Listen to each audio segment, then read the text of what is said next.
Good evening, everybody. Welcome back to Tower Casuals, the Destiny podcast. I am your host, Josh, and of course, if I'm hosting, it means that Corey has something more important going on.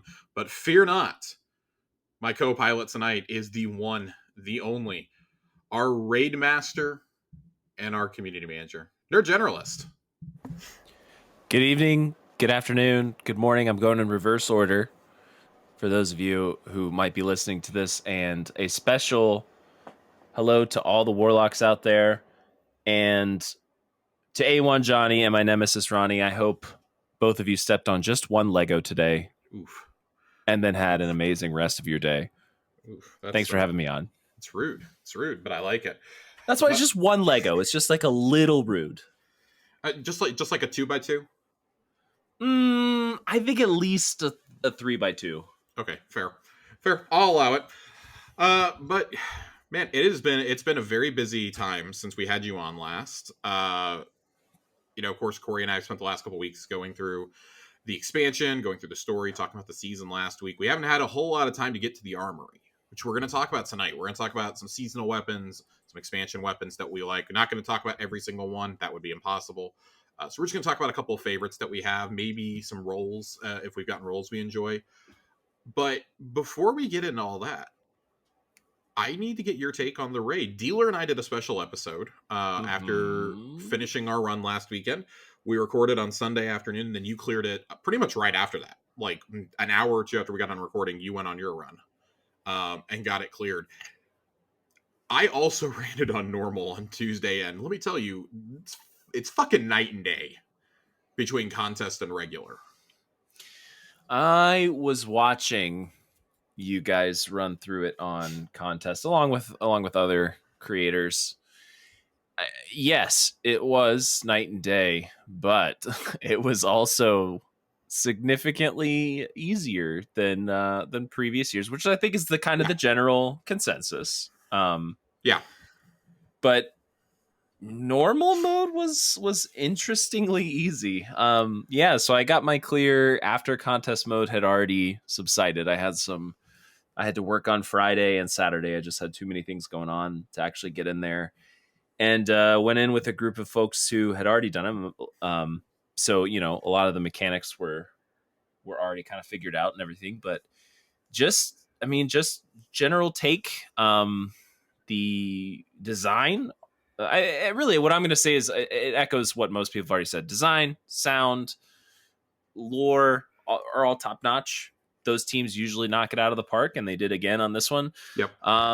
Difficulty, mechanics, I would put them pretty low. That's not to say it was not a fun raid. It just was not a challenging raid, and really, as a total package, not what I was hoping for. But then again, I'm not the only person who plays this game, so maybe it wasn't for me. I kind of want to bring up. I'm glad that you talked about that because Datto put out a video this week.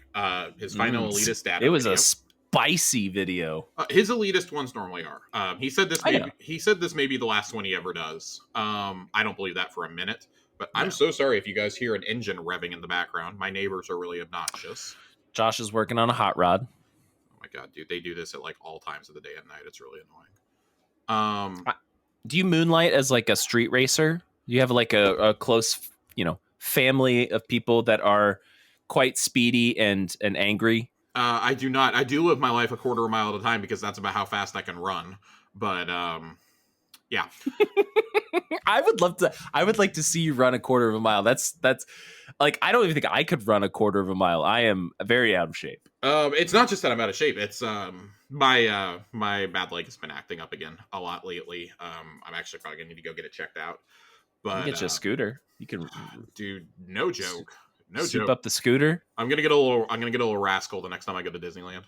Oh damn! Let me just preface this by saying I don't disagree with a lot of what Datto said. I actually found myself agreeing with a lot of it when I listened to it, even though he and I had like pretty drastically different takes in terms of enjoyment and fun.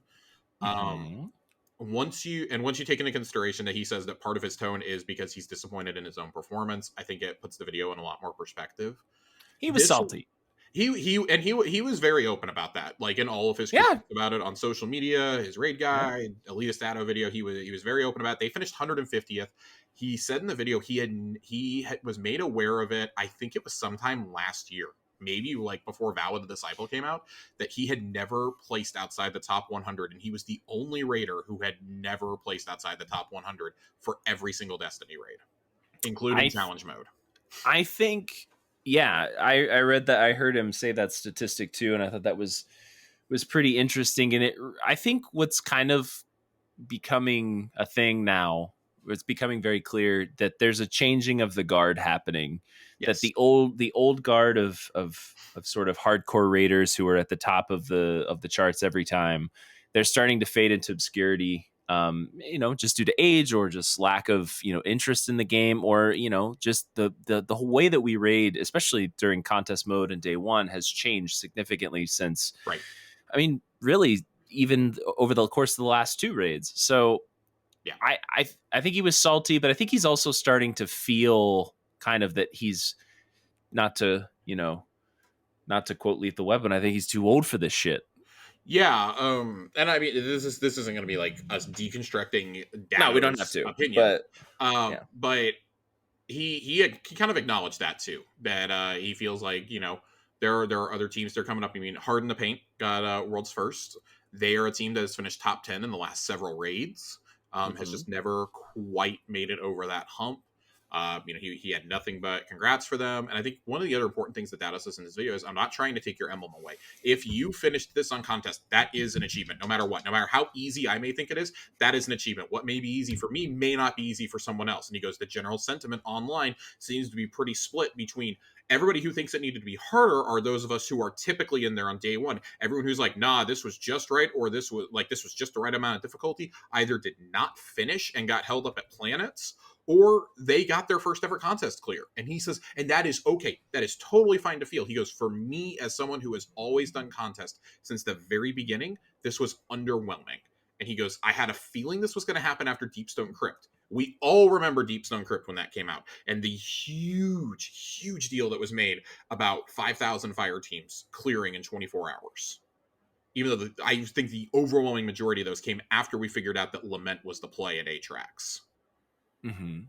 Yeah. So I mean, I remember you and I called it at about the 12-hour mark. At that point, we did not know Lament was the play yet. We remained unspoiled. We figured it out that evening, though, after we got off, and next morning we all logged in, got it, and then as soon as contest ended, went in and got our clear. There is no shame in that. There's absolutely no shame in doing your clears like that. You should feel proud if you went into contest and finished even a couple encounters. It is, in my opinion, and this is where I agree with him, contest is supposed to be the pinnacle challenge of the entire game.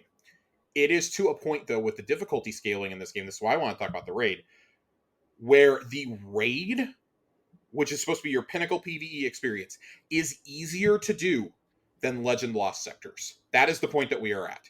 It is easier to stay alive in the raid than it is to stay alive in public events where there are threshers. Yeah. It is easier. Can The confirm. raid on contest was easier than last week's Nightfall.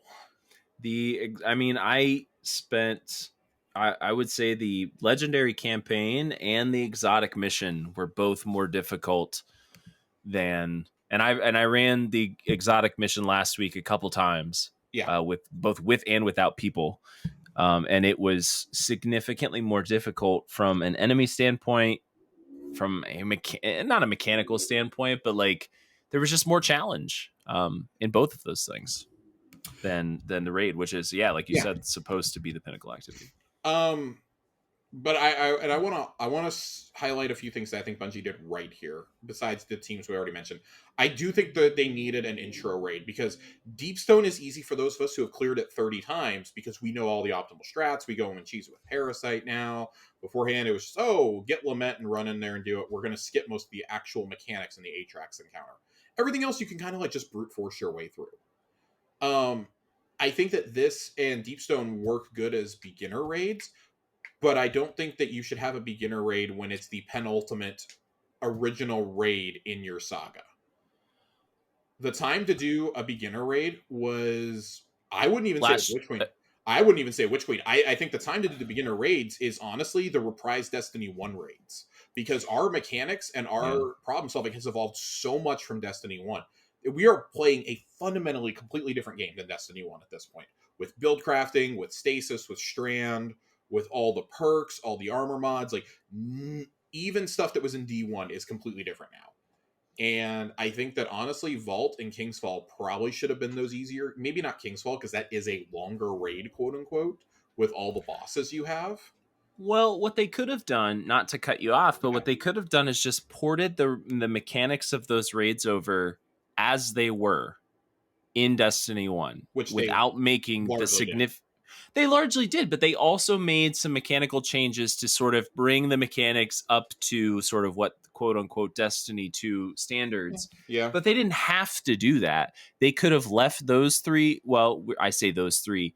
It will eventually be 3 reprised raids as sort of the mechanics from D1 because that those would have served as great entry points. You've got plates, you've got orbs, you've got getting different buffs in those things, which are all core components of every raid that we do, and then had the Destiny 2 raids be kind of the next step up in difficulty.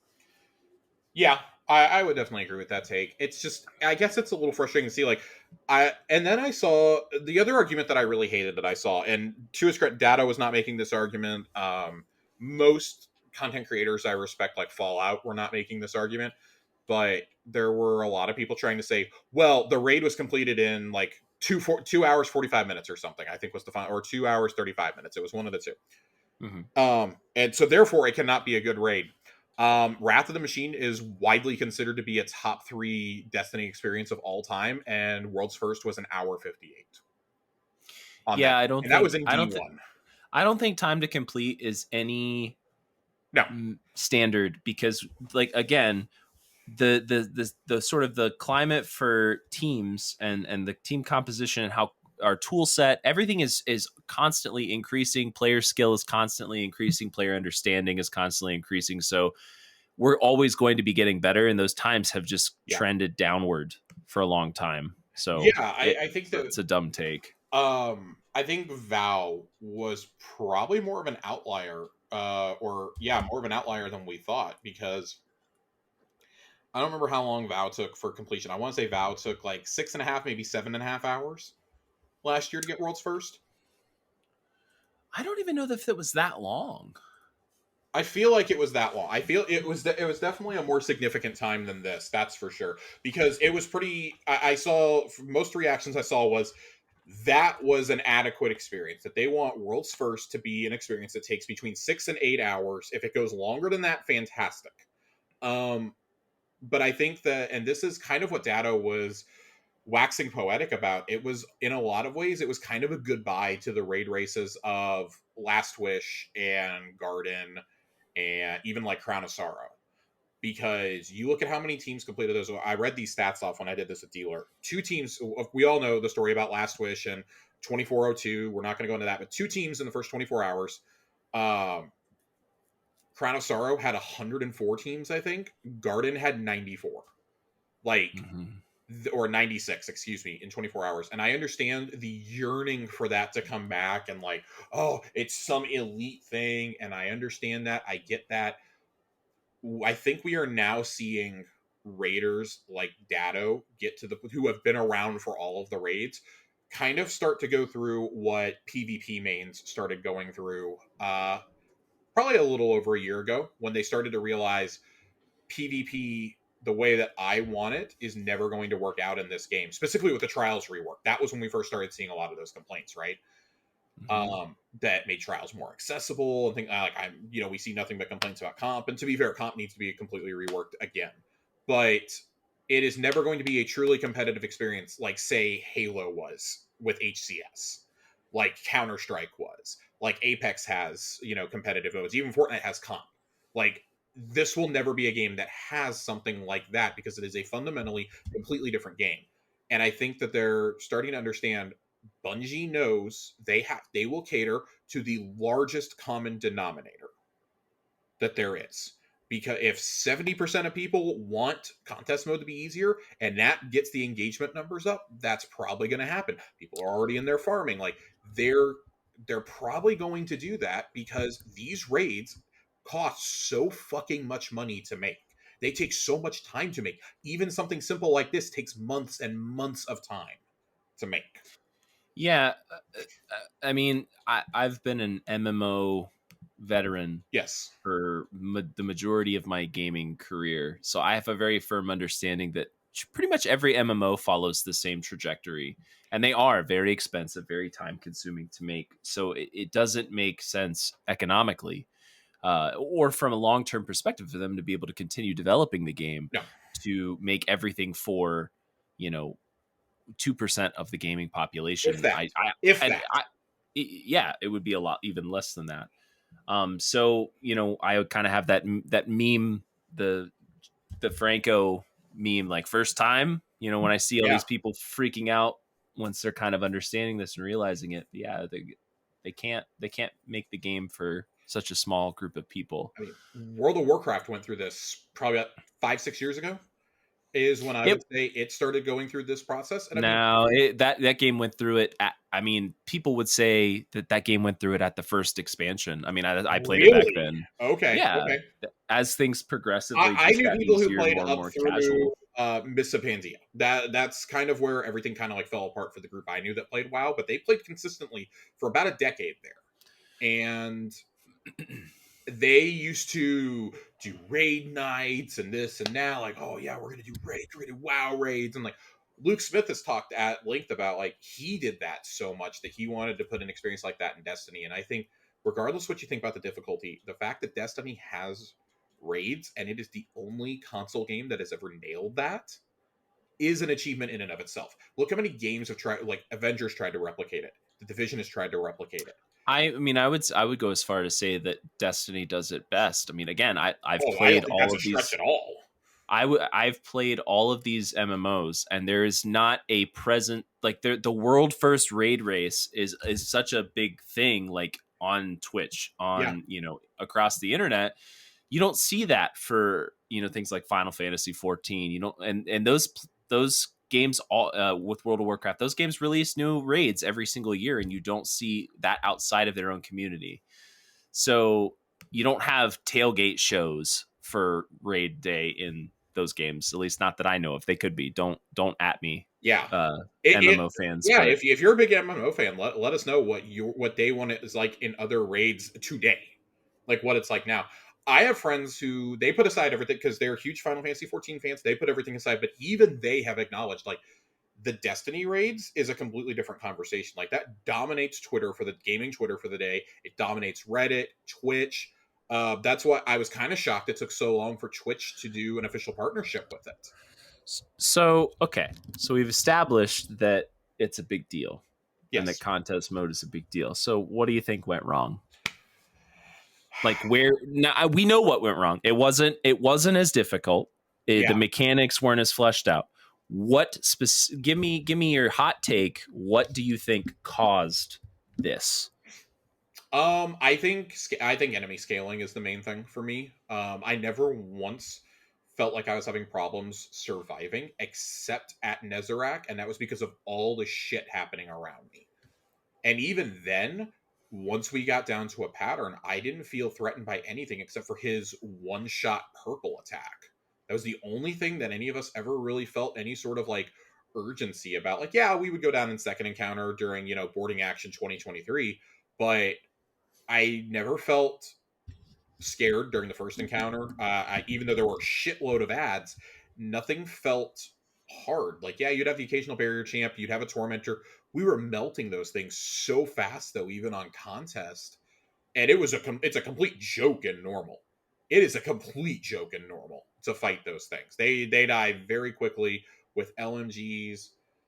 My hottest take would be you needed to take probably about 50% of the enemies that were in there and make them orange and yellow bars. If you were going to, because I think the enemy density was good, they just died so quickly. On the other hand, I think Scions were so ridiculously overtuned. One shot, you were dead. That was it. You couldn't take a body shot even from those guys. You were done. I would have buffed the health and, like, I don't know, thrown in a shit ton of shield. There were almost no shields on anything. There were the little cabal shields that they throw up, like almost nothing where you, And I'm not like advocating for match game or something, but shields are harder to break if you don't have the right elements on. Put like a whole mixture in there or something. Make it a smorgasbord. This is world's first. This is contest. Like, contest needs to be the most challenging content you can come up with while still remaining fair. And I think that's a way you do it. You scale your enemies properly. You scale the shields and the health properly. The fact that Nezarec has conservatively maybe 12 million health is insane. That is 3 million less than Atheon. That's less than Rolk. That's less than I don't think it's less than Templar. That's less than the War Priest. That's 8 million less than the War Priest. I find it hilarious that they made such a stink about how Divinity was like needed to go, and Divinity did not need to be a strat anymore, and they were going to start, designing encounters around Divinity, and they nerfed Divinity. And what did we use? What is the number one strat for Nezarec right now? Thunderlord and Divinity. Which, I mean, I think that's also a little silly because I've seen enough runs now where I don't think that Thunderlord's the number one strat if you have a coordinated team. I mean, you one phase them with rockets. It's absolute with rockets until you get that blueberry that strafes in front of you and ends up, Fox killing through. Shout out to T-Fox. The shade. There's so much shade going out towards Fox right now. Shout out to Fox, because we had to actually stop one of our damage phases, and Dealer was like, for the love of God, Fox, stand still, please. For the three of us blew ourselves up on him during damage. I definitely blew myself up on Nadiki at least once. He shot the well multiple times. It just, you have to, and that's when we finally figured out, like, back left flower, we were angled just right to where nobody was hitting each other. We could stand in the back and shoot over one another. It was great. It was like, if you're in the front, crouch down and shoot. If you're in the back, jump. So it was fine. Like, and it's funny, like, for all my complaints about how easy the mechanic is, because the mechanic is easy, I've seen so many, not complaints, but so much commentary from, like, average. I would not say that we are, like, amazing raiders by any stretch of the imagination, but I would say we are above average in that we do a couple dozen raids a year, probably. And that's a lot more than most people who do a raid will do, like, one or two of a run of a raid, and that's it. They're not going to go back in there and farm it out for the exotic, farm it out for the patterns now, things like that. Like, in the last year alone, I think I probably did like 30, 35 raids, and that's not a lot compared to, like, top players, but that's well above the average. I would say the mechanic was easy, but I saw a lot of groups saying, man, we were real. Once they gave us two of them to do, and we had to shoot ourselves on those janky ass man cannons, we were kind of struggling. And I get that. I understand that. So, like, I do think it comes back to that. Like, I would have liked to have seen a better challenge. I joked about it when we finished that, and it's going to be kind of one of my last thoughts on this. So I want to wrap this up. If I am completing on contest mode, it was probably too easy. Damn. That is not. You just bodied yourself. I'm bodying myself, but it's true. Like, I consider myself to be, and I consider the team I was with to be an above average team. I consider us to be a good endgame level team, but we were strolling through that. Dealer was clocking us, and he said, even with us fucking around in a jumping puzzle, when World's First was completed, we were at planets. We were walking into planets when World's First was completed. That is true. 2.5 hours. I sent the message telling you that it had been completed. You did. Not you, told Dealer. No, you did. And John was messaging me and everything else. We figured out planets fairly quickly. We just second guessed ourselves and then proceeded to do the wrong thing for 4 hours because we were convinced the wrong way was the right way. Outside of that, like, that was the only encounter we really had to think about. Like, Nezarec, it was always just about speed. It was, how can we get faster? And then we were like, wait a second. We have a Warlock and a Titan. What if we Icarus Dash and Shoulder Charge? And that ended up being the secret sauce for us to skip that first stun phase. And you had to have them doing it. I tried it. I could not consistently run it. I could, if it fell exactly the right way, I could do it. And that's like, that's fine. Like, you know, it's contest. You pull out all the stops. The last thought I will give here is something that I emphasized. I've said it now in 3 straight raid reviews, if not 4. Contest mode needs to be permanently selectable. That would give you a chance, I think, to go back and say, okay, contest wasn't hard. Let's run some data points and see what do we need to beef up here so that we're getting the best data possible for next year's race. Because I don't I'm I telling you right don't now, Wrath is not understand. going to be hard. Wrath is going to have just as many completions. I promise you, if not more. I I promise you. don't understand why they can't just do it. Like, it's not a hard thing. Like, you just add a node that bumps the power to the appropriate place, and that's it. I would, Like, if I can put on my spin foil hat for just a second. I would suspect that the hesitance for that, because they've acknowledged the request for it in the past, was likely because they did not want some of the community. There are some people, not the Dados and the Fallouts of the world, but streamers and content creators. I'm not going to put on blast. I'm not going to name anyone. We're not going to sling any come names. on, put them on Nope, blast. Let's nope, do it. nope. We're not slinging Let's any start names. a fight. If you've been around the community long enough, you know exactly who it is. Who would likely complain about, oh well, they got the contest emblem and it was after the 24 hours. The solution is fine, have one for that 24-hour contest and then have the permanent contest emblem available. Have some sort of special reward. My solution was, at that point, you have a special difficulty during the 24 hours, and if you clear that, like, that's when you give them their ultra mega hard, like, Garden of Salvation level difficulty, because they'll never do Last Wish difficulty again. Garden of Salvation level difficulty in terms of enemies and mechanics and things like that, and then boom, if you complete it in that 24 hours, you get the exotic, guaranteed. So there's two parts to contest mode that I like. I think people kind of often like separate, but they really should be together. Yes, contest mode is inherently harder because the powers are capped.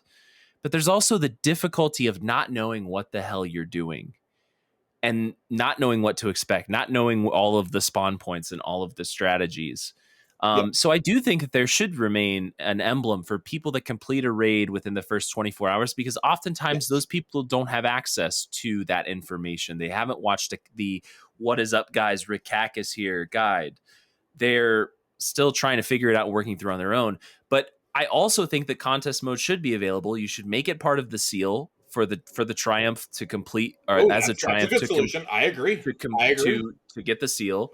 You don't have to get, even at that point, once you add it in there after the fact, you don't have to give anything else for it. It just becomes part of the challenge of mastering the raid. I would say that, and I think that it should carry. I think there. So we've seen it with the dungeons in the past, and we see it now with this seal. There are certain triumphs that will give you extra Yes. progress towards the exotic. I think completing Yes. it on either contest. So if you complete it that first 24 hours, you should be guaranteed. If they make it balls hard like they have in the past, they used to do that. That's when Dado thought he got world's first in Crown of Sorrow, because they all got Terabus. It I wasn't until they agree. got back to orbit and they found out. And if you make it balls hard to where only like 200 teams are getting through, great, fantastic. Contest being selectable for the rest of us, though, I think should carry on that triumph. And we don't need to do any other special emblems or anything, but have it that says significantly increases chance of getting exotic on subsequent runs. Gives you like a 10% boost or something. Yep. I think that's honestly what you need to do. That would incentivize so many more teams to go try it in a post 24-hour world. But are there any final thoughts on like difficulty scaling or anything like that? We do have a lot to get to tonight. We've spent a half an hour on this now. I didn't intend to. At the risk of upsetting you by keeping this conversation going, we can pass, we can go on. Give me Let your it rip. give me your last thought then. Give me your last thought. I don't know. Just they just. I want to see improvement. I want to see, especially from the raid. I want to see things be more difficult, but reasonable, and make sure that the rewards match the challenge. That's it. I genuinely think that Vow of the Disciple needs to be the baseline for challenges on day one. God, It's something such a good raid. It's something that kept its challenge after contest. It genuinely was difficult. 6,000 teams cleared, I think, in 24 or in 48 hours. 6,000 teams got through. I don't think that is unreasonable at all. I think that is what we should be. I think anybody can agree. Okay, in 24 or in 48 hours, that's what got through. we can accept that. We can accept it with how the player base has scaled. I think that that's acceptable. Anyways, moving on. We have not gotten a chance to really talk about weapons yet this season. We've been so busy talking about raids, talking about stories, talking about seasons. There's a lot of really good weapons that got added with this game. There's some great things in the world loot pool. There's a couple Neomoonin weapons. Some of the seasonal weapons are starting to work their way into my arsenal a bit. And of course, there's the raid weapons. Dealer and I very briefly talked about the raid weapons, but we couldn't really talk about those because neither of us got weapons out of contest until the last chest. We each got one weapon out of the raid. I think, if I remember correctly, his was, I think he got the side. He got the trace. He got the trace when we ran it on normal. Okay. When we ran it on normal at reset, he got a good trace out of it. No, Joasis got like all weapons, I think. You lucky bastard. Yeah. So we didn't really get a chance to. I think he got the sidearm, but hadn't really gotten a chance to try it yet. If you could give me like 3 or 4 of your favorite weapons so far from either the expansion, the season, the raid, whatever, that you have personally gotten, what would they? Non-exotics, by the way, non-exotics. Damn it. Oh, okay. Yeah, we're gonna go We'll talk about exotics in just seconds. Corey and I kind of went over all the exotics, but I know you're itching to talk about that stasis bow. Damn it! Yeah, that's right where I was gonna go with it. Okay, so, all right, legendaries. You can lead off with that. No. I'll stay in the legendary pool for now. Okay. The first one I want to talk about is the Strand LMG. So LMGs are I feel like they're in a really good place. They're in an awesome place. Especially in the raid, I was not expecting LMGs to kind of dominate. Retrofit escapade, man. Holy shit. I was not expecting LMGs to dominate to the level that they did in the raid, and they certainly did. I'm enjoying the Strand LMG a lot. Okay, I have a couple rules. One with your feeding frenzy, target lock. What's it called? What is it called? Yeah, it's target lock. It's target lock. Target lock. Okay, and then I also have a rule with hatchling. Okay, which plays really nicely with the warlock kits. For sure. Let's see. I'm looking at the list of them right now here, so I don't kind of forget. Let me pull up, Tim. Why don't you tell me one of yours while I'm looking? I'm going to pull something here out of the pool from the public event as well. I am going to say synchronic roulette, which is the SMG, the Strand SMG that you can get from the event.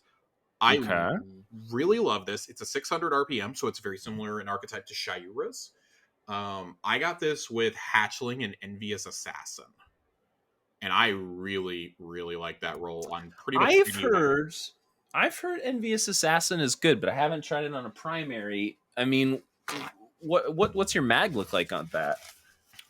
Crazy high. I've had it on auto rifles, and I've been walking around with like 120 rounds. It's absolutely nuts. It's filthy. It's absolutely filthy. So I really like that. Although I will say I cast it aside once I did the raid. I was running it a little bit, and then I swapped it out because the raid auto rifle. I'm going to cheat and do 2 here. The raid auto rifle. This thing might be my favorite primary out of a raid in years. I'm quite jealous. I don't have a roll of it yet.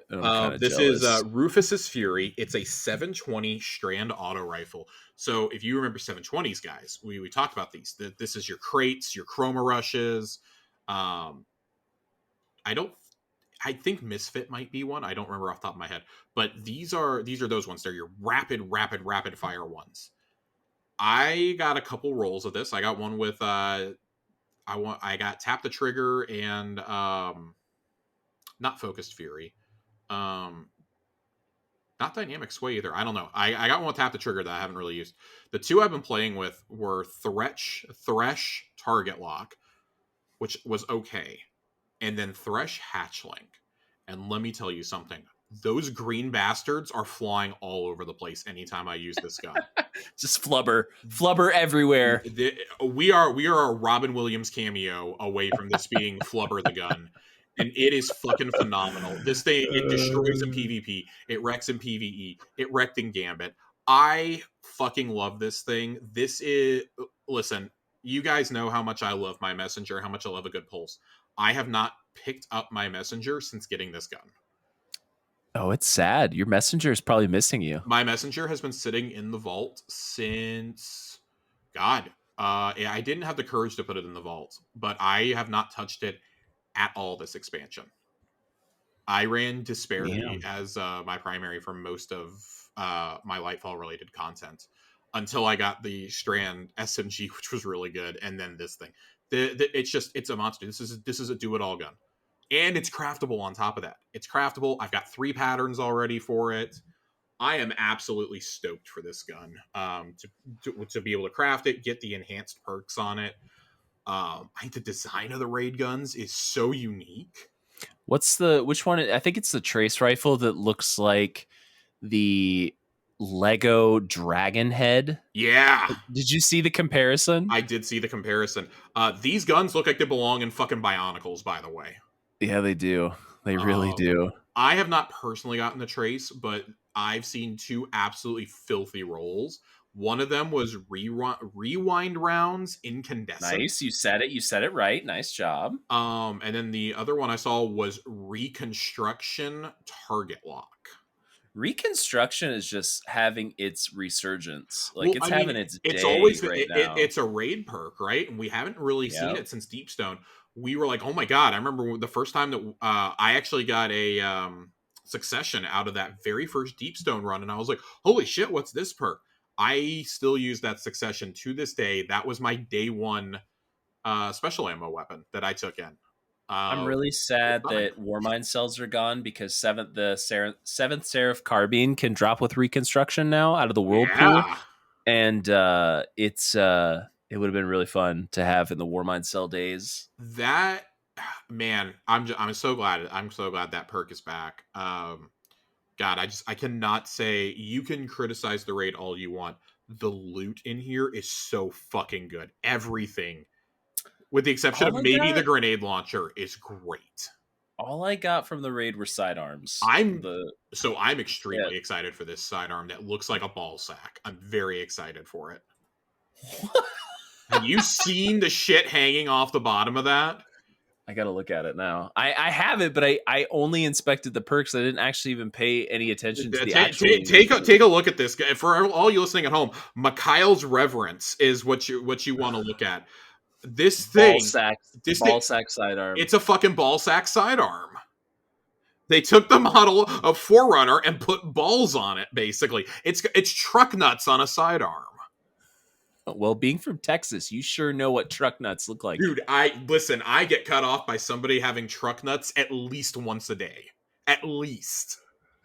It gets worse when I drive to Kansas. In Oklahoma, I have every 20 miles. Yeah, it's a giant ball sack with spikes, a spiky ball sack. Spiky ball sack. I've seen enough people that I trust talk about this sidearm. Because I really love a good sidearm in PvP. And man, hearing one of the guys I still like that I still enjoy talking about Crucible, True Vanguard, talk about this sidearm, he said in his opinion, this is pound for pound the best rapid fire sidearm for PvP that is in the game today. So while we're on the subject of the raid weapons, I wanted to talk about something. Hit me. So one of the things I felt like Destiny has always been missing, especially as kind of like an RPG and an MMO kind of meshed into the shooter genre, we've been missing set bonuses, right? Yes. And the addition of the harmonic resonance origin trait, which origin traits are just fantastic. I'm so happy that those are added to the game. But the harmonic resonance one specifically, for those of you who don't know what it does, equipping multiple weapons from this set grants this weapon increased reload speed and handling. Also deals increased damage to a variety of hard enemies, tormentors, Lucent Hive, blah, blah, blah. So for there might be other ones that I'm forgetting, but this is one of the first times or one of the few times that we get something in game that benefits from having other items from the set equipped at the same time. Yeah. So it's something that I love about games like Diablo, Final Fantasy, World of Warcraft, are the sets, so that you can kind of like piece things together to like get other bonuses aside from the individual pieces of gear themselves. So having other cool weapons, all in your inventory or in your loadout together are going to give you more of a boost. It's going to increase the sort of potency of these weapons. We need more of that. What do you think? I would absolutely agree. I mean, with having loadouts in game now, and with the completely reworked mod system and the emphasis on build crafting that they're doing through every single facet of the game has gone full RPG. It's gone full MMORPG. It took us several years to get here, but this was their intention back from Armor 2.0. They've been slowly working towards this ever since Forsaken, and we took a big step. We took a big step forward with Beyond Light, and we took another big step last year. This has been the biggest so far, and this is the bones for whatever's going to come next. This is the bones of what will become Destiny 3. And I think having set bonuses really encourages you to use them, especially in a mode like PvP, because I don't really use my heavy, but why wouldn't I just equip the linear fusion or the heavy grenade launcher just to get that extra bonus? So let me tell you something. That fucking auto rifle absolutely chewed through a Lorelei Titan last night. I couldn't finish the kill, but I got maybe a quarter of my mag in, and he was already shields broken and was depleting health just from me unloading on him while he was in his super. It was great.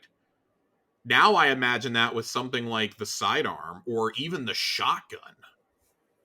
There is some really spicy shit you can do here. That makes me really, really, really excited. I want more set bonuses. And I think that raids are the way to do it. I don't think every single thing needs to have a set bonus, but I think something like this for raid weapons is a really smart idea. And I think all of your pinnacle activities need to have additional perks on both the armor and the weapons, stuff like this. They definitely were going this way with the extra origin traits on the Vanguard, Crucible, and Gambit weapons. Right, and with your trials weapons, you had unique perks that were available to those, but also the foundry perks were still on there that you could choose. Right. It's part of why I still, even if the gun is underwhelming, I still really like getting the pursuit weapon every season, because you can choose from any one of those three, from the Vanguard, the Crucible, or the Gambit perk, and you don't have to be in set activity to benefit from it either, which is so nice. I really enjoy that aspect of build crafting, because I think that has to go into it. I would even say, like, in this raid, I found myself using the raid armor for the first time in a very long time, because the armor mods were literally saving Dealer and I. We were running perks where anytime that he picked up a buff, a light or a dark buff, I would get increased damage to Cabal enemies for 20 seconds. And that was the difference between life and death with some of those Colossus. They unlocked all of the armor mods right out of the gate for you, right?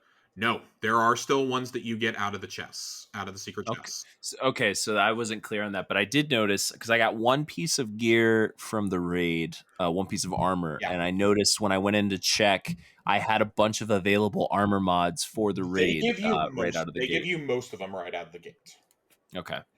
But it was really nice, and then he had one that anytime that he lost a buff, he started regenerating health. So anytime that he would like shoot the orb and then run back to go get it again, he would be regenning health. And Dealer needs health, let me tell you. So yeah, he was running that a little bit. I was definitely running it more than him. He eventually just put on the Cabal damage too, because they didn't have to have the armor on, but if anyone was dealing damage to Cabal, or picking up buffs, you were doing extra damage. So that helped sometimes with, we're running to go do damage, or we're running to go create a safe zone. He can help deal some damage there with me. Like me and him guys like stack back to back Army of Two style. You guys were running Cabals to the wall, so to speak. Pretty much. All right. Let me give you one more weapon. Hit me with another weapon. I am really enjoying, since I didn't play any GMs last season, I did not get an opportunity to get one of those spicy Wendigo rolls.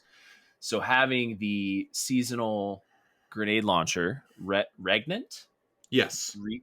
I don't know if I'm pronouncing that right, but Twitter will tell me. being able to craft the the exact same role, actually, spike grenades, either auto loading, you can opt for envious assassin if that's your thing, and explosive light. The thing I like about this one specifically is it is void, so it pairs really awesome with the volatile rounds. So not only is it a boss damage grenade launcher, but you can also add clear with it, which is pretty sweet. Yeah, I have yet to get a good roll in that. I was doing the glitch where I was pulling a bunch of them, but after I no joke, I pulled almost 100 of them and did not get the right perk combination. I got 2 of the 3. I gave up. I will just wait to hopefully craft this one day if red borders ever decide to drop for me in seasonal activities again. I may have been doing the sneaky little Galran cheese and got a bunch of Defiant Engrams and managed to get the 3 remaining red bars out of those out of pulling some regnants from the Defiant Engrams. So I kind of cheesed my way into one. I will say I am happy that the red border focusing is up so early in the season. Yes. So like if you're even getting like half decent amounts of drops, like I have yet to see a red border fusion at all. I'm convinced it doesn't exist. I I'm miss almost the done with my everyday red patterns. borders though. I miss the everyday red borders. I miss them too. I didn't feel like it was too much. Like, I don't know. I don't think it's too much if you're somebody who grinds out and plays every day. I think that that's fine. I understand time gating it this early in the year though, but I think like once the season is actually over, you should just be allowed to focus whenever you want to. Like next season during Season of the Deep, I should be able to focus Defiant weapons whenever I want to. We need to talk about the red border drops from fucking Nimbus though, because holy shit, those are bad. What red border drops from Nimbus? Exactly. I'm convinced they don't exist. I'm convinced they don't fucking exist. I tried to talk to Nimbus as little as possible. I hit level 30 and then I said, bye-bye, Nimbus, you nippleless freak. I mean, I ran away. listen. I ran away from him as fast as I could. I did. I'll save this for later, but I did find a worse NPC today. I know who it is. Yeah, you know exactly who it is. The other weapon that I'd like to bring, one of the other weapons I'd like to bring up at least. Of course, you guys know we can't get out of here without me bringing up a new pulse that I like. It's a world drop. I cannot believe I'm bringing up a world drop before some of these other weapons. Battle Scar. This weapon, this pulse fucks. Bygones 2.0. It is Bygones' bastard child. It's back. It's a better Bygones. It's a 450. It's a 450 kinetic pulse, and it can roll with that new kinetic damage perk, which I'm very excited about. John, of course, got the roll that I want naturally. He got it with, I believe, that and perpetual motion. I am running this with Encore, Eye of the Storm, and with the origin trait that's on the world drops. This thing is dirty. All 3 of those perks affect stability, reload, and handling. This thing fires like a straight laser. It's this or it's that Strand auto rifle that I'm running in that first slot, unless I need a sniper for whatever reason. It is one of those 3 things. That is what I'm running. This has a permanent place in my arsenal. So much so that I'm not even really using the new playlist pulse rifle, which is a 540 Autumn Wind. I finally got a good roll on that. Kind of like it. Like my Battle Scar better, though. You're a pulse fiend. I am, in fact, a pulse fiend. Have you gotten a trust yet? When you go down, when you die, someone's gonna say, "Take his pulse," and you're gonna wake up and say, "No, don't take my battle scar." No, I'm gonna say, don't you dare delete my.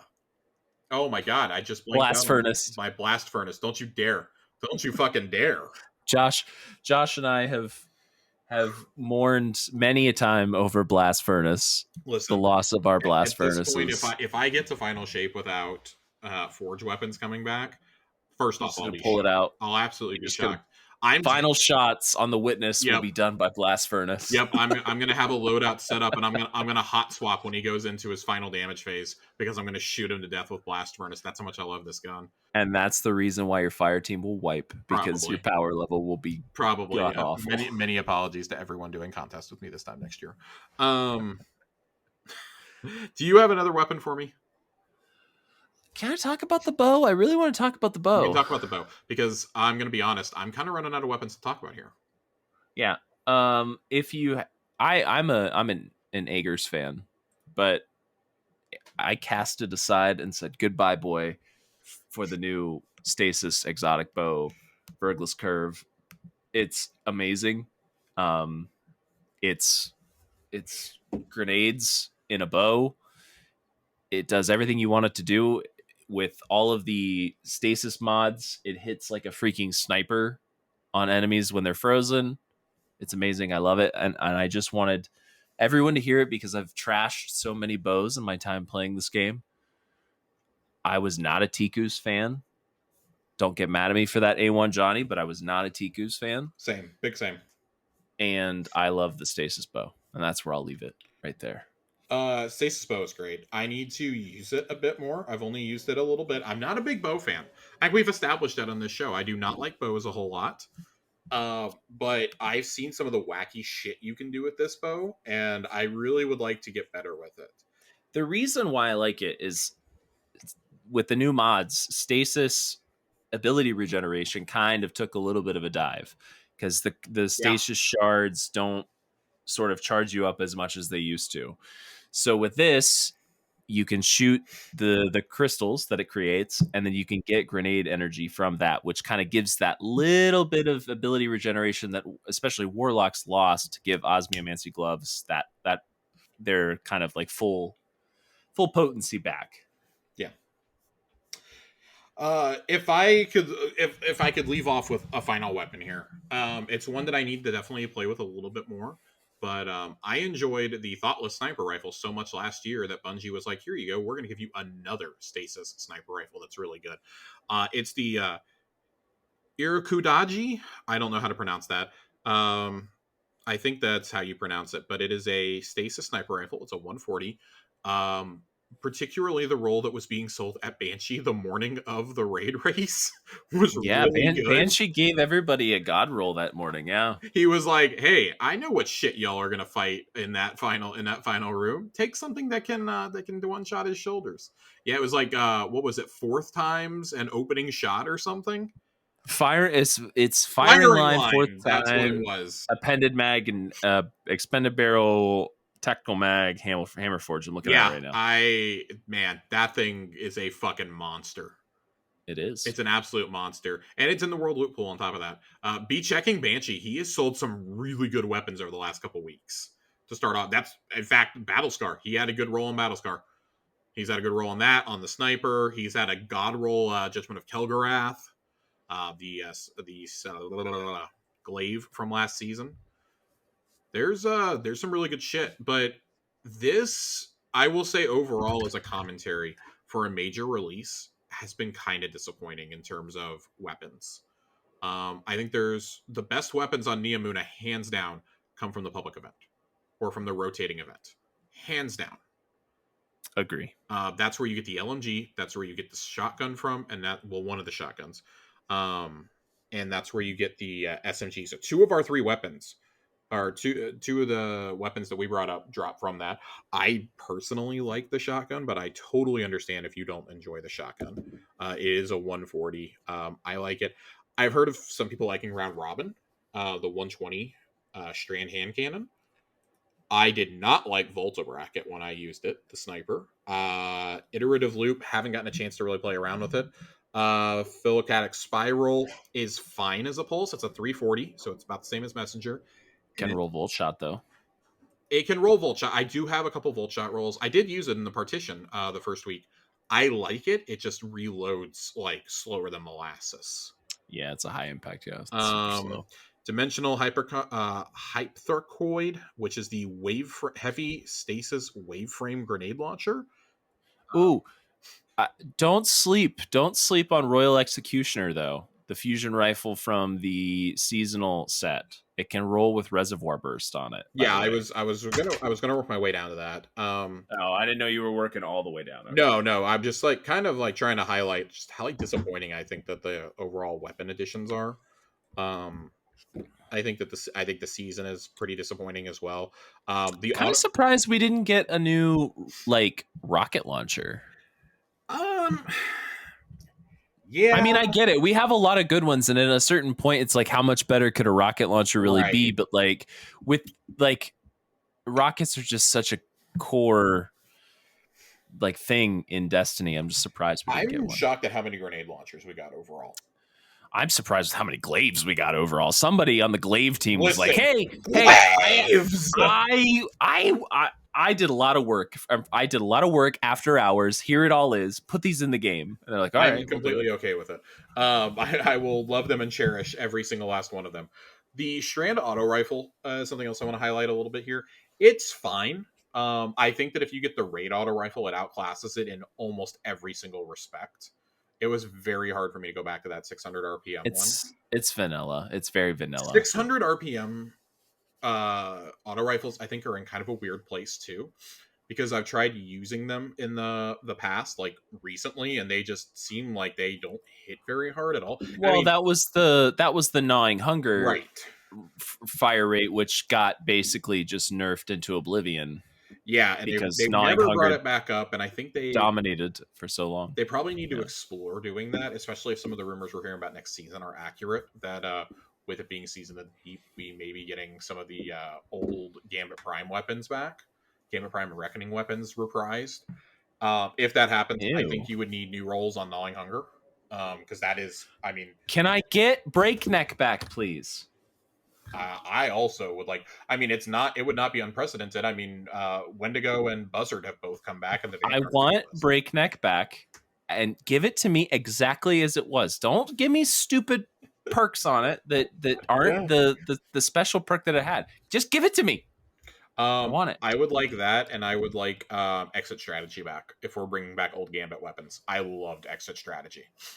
But yeah, But I do we think have to play Gambit to get them though? Because I don't yes, want to do that. yes. I don't want to do that. I think this is overall. This is kind of a far cry from last year's drop, where we saw the World Loot Pool fixed or revamped, and there were some pretty good weapons in there.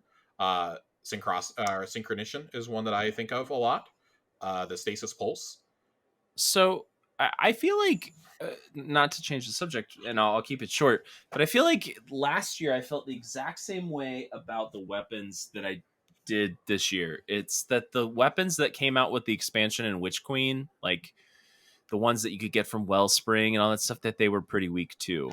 And it wasn't until a season or two in that I feel like the weapon pool really like was feeling really, really good. So I won't disagree with you necessarily. I do think that they were in kind of a rough place when you first started out, but those weapons got really good like a season. And I mean, the fusion was great from day one that you could get out of the Throne World. I think the sidearm, Empirical Evidence, was always good. Um, was that the sidearm or was that the SMG? I think both of those had their merits. Father's Sins was a Wellspring weapon. The Void Sniper, that thing was awesome once you could craft it. But I think that's part of the problem is like, and they learned their lesson to not make all those weapons craftable again. Because let me tell you how many fucking rolls I've gotten of this LMG, of the shotgun, and of the SMG. I would Let me get that yeah, event that's fun so enough many of to them. run that I don't mind doing it. Whereas Wellspring, we all know my long documented hatred of the Wellspring, especially Master Wellspring.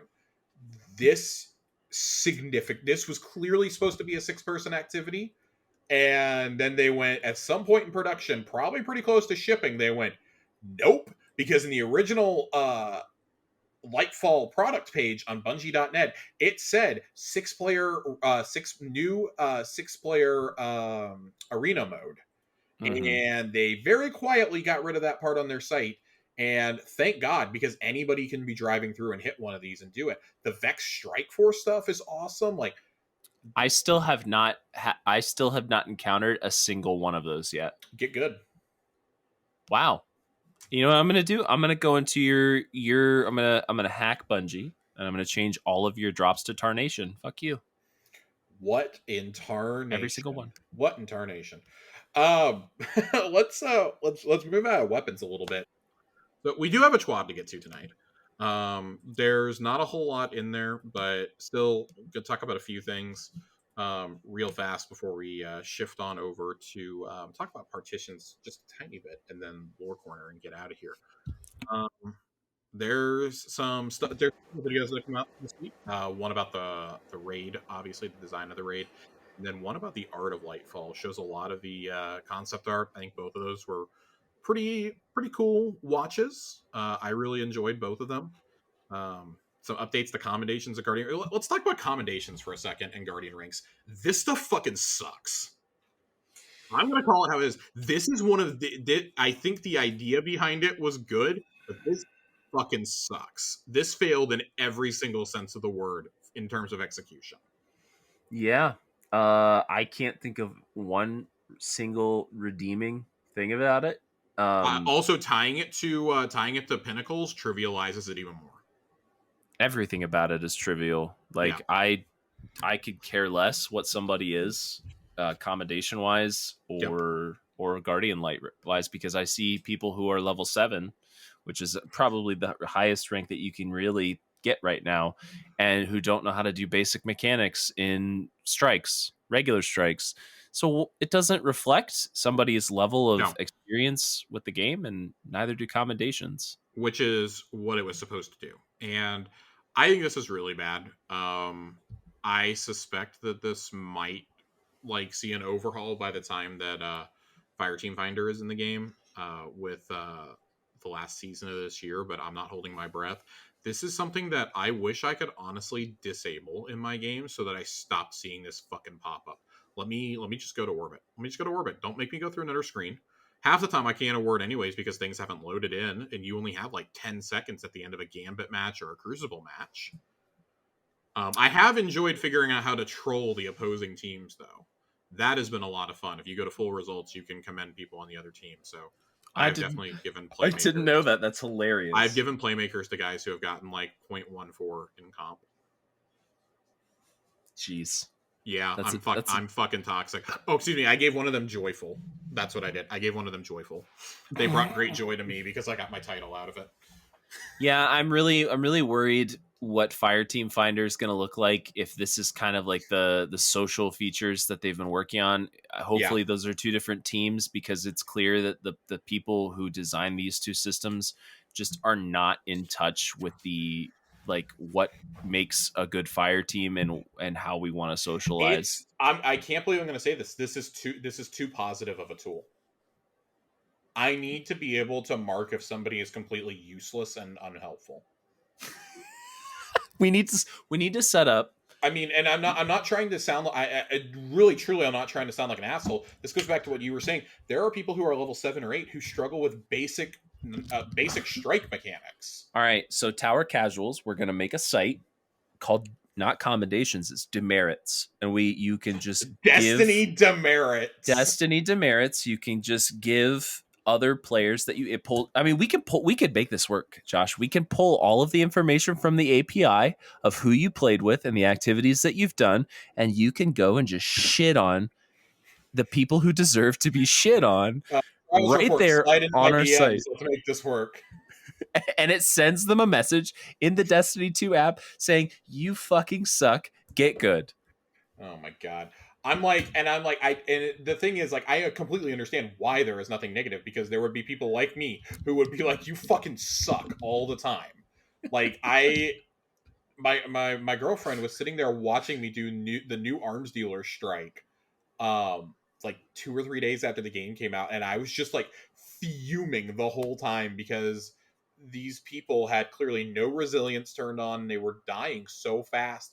As soon as they spawned, they would die to the turrets. They weren't grabbing revives or anything. Listen, very much did not enjoy that even in the Vanguard rotation. I'm dreading it as a Nightfall. Mars Battleground GM week. God. There's going to be some death threats thrown around this community. It's coming. Everybody better be ready, because we are going to reach a level of toxicity we have never seen before. I mean, we've definitely gotten there before last summer. It's going to happen again. It's going to happen again. Yeah, no, there's going to be a lot of shit slung. If you thought it was bad the week after Lightfall, oh boy, I feel it's going to like get real bad. I feel like we have the gardener and the winnower and the traveler and the witness. We need both, the Bungie White Knights, and we need the negative Nancy shit talkers that just like shit on everything Bungie does. We need both of those people. It creates balance. That all changed when the fanboys attacked. Um, I've been watching some Avatar: The Last Airbender lately. Yeah, I just the system is terrible. It's bad.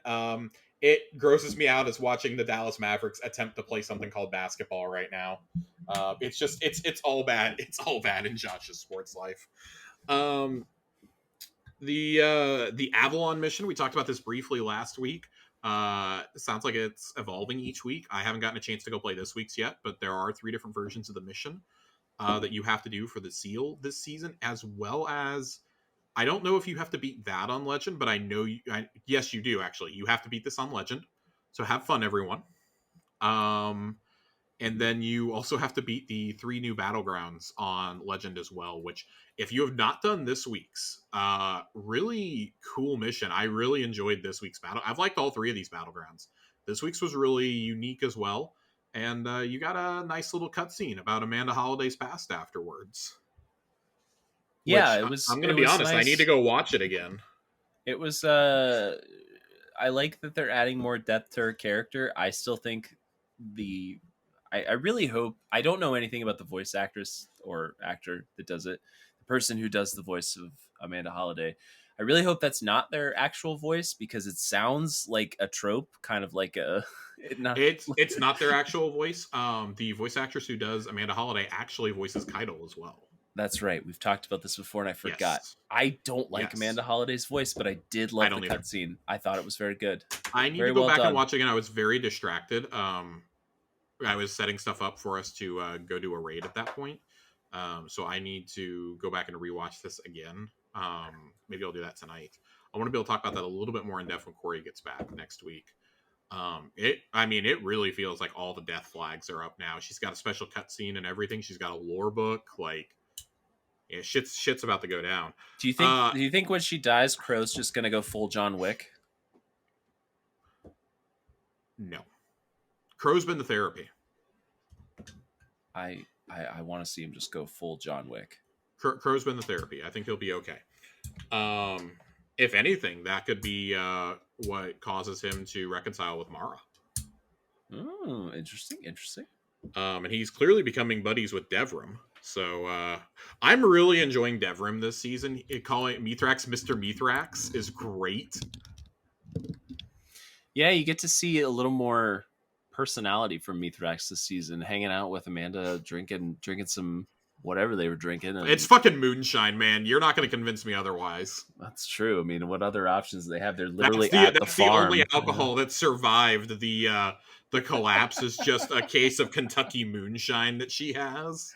Listen, that shit is just rocket fuel, so it serves dual purpose, right? How bad do you think it would be after like 1,300 years, give or take? I bet it would still be delicious. Like, dude, how potent, how strong is that for an elixir? Do we need to have a breakdown of what Mithrax's blood alcohol levels would look like after a shot of moonshine? He's got extra appendages. I mean, maybe he's carrying more blood. He might be able to drink a lot more than what we are. Petra's going to show up and make all 3 of them walk in a straight line. She'd probably drink them all under the table. She probably would. She'd probably beat their asses afterwards. Yeah. I really, really enjoy this. I think that the seasonal storyline's been fun, and in stark contrast to the tone in Lightfall. The Saint awaits. Trials is back, baby. Dealer got 20 whole minutes of Iron Banner in before they remembered they weren't supposed to let it go out this week, and they yanked it down. He said he got his powerfuls done for the week. And the PvP team just cannot catch a break. They really can't. I am really happy about this change. So, as a note, Fireteam matchmaking is enabled in Trials, and as such, the freelance node has been removed. We've been analyzing 3v3 data in competitive division this season without freelance in place, and we're confident Fireteam matchmaking provides a solid experience. More details soon. I will say, I actually enjoyed my comp matches that I played already. I did feel like they were balanced. I was not going up against 3 stacks. It was often 2v2 and 1v1. Or it was just all solos, and that made it even more fun for me. So Trials is back. There's 2 brand new rewards. You have a 750 RPM Strand submachine gun called the Immortal. I love how they say rolls with some crazy perks like rangefinder and killing wind. Yeah. Like we haven't seen that on 1.5 million fucking guns. Yeah. Wow. Yeah. I'm very excited for those perks. I am excited for this gun, but I found it hilarious that those are the perks they chose to highlight here. And then Astral Horizon is back, an old favorite of Trials, with slide shot, surplus, and opening shot are still there, but shot swap and elemental capacitor are also on the menu. Oh, elemental capacitor, very excited. I'd rather have that than fucking shot swap, let me tell you. The thing I worry about with them getting rid of the freelance node is that they've also added the armor back in this season from previous seasons. And so there is going to be a lot of folks going into the trials pool, and I'm worried about the experience they're going to have, especially, I mean, myself. I would like to get this SMG, and I would like to get some of the old armor. Yeah. And the fact that there's no longer a freelance node, we'll see. I mean, I'll remain optimistic about it. I would encourage you to keep an open mind because, like I said, I actually don't think... Don't tell me how to live my life, Josh. Well, fine. Fuck you, too. I will be pessimistic. Don't forget that Trials has been changed to work the same way as the other tower vendors. Instead of carrying your engrams with you, they stay with Saint until you decode them. Apart from currently featured ones, there's the option to focus weapons and armor sets that are no longer in rotation for a certain number of engrams and resources. Trials engrams from previous seasons cannot be used in this new system and must be decrypted at Rahul. Thanks, I noticed. Can we just do away with Rahul, please? I had 7 engrams ready to go, and then I remembered as I loaded in that I could not do anything with these, that I had to go to Rahul because you can't turn in shit at Saint. So I did get weapons I did not have. I did finally get the LMG and I got the hand cannon from last season, but I was very upset. I saved 7 specifically to get the chest piece that I have been missing for years. No soup for you. I will 100% be spending all 7 of my first engrams to get that chest piece for transmog. For transmogging purposes. Iron Banner is back next week. Really happy about the change here. So we already know about the rep changes, and I think that went over overwhelmingly well for the last Iron Banner in Season 19.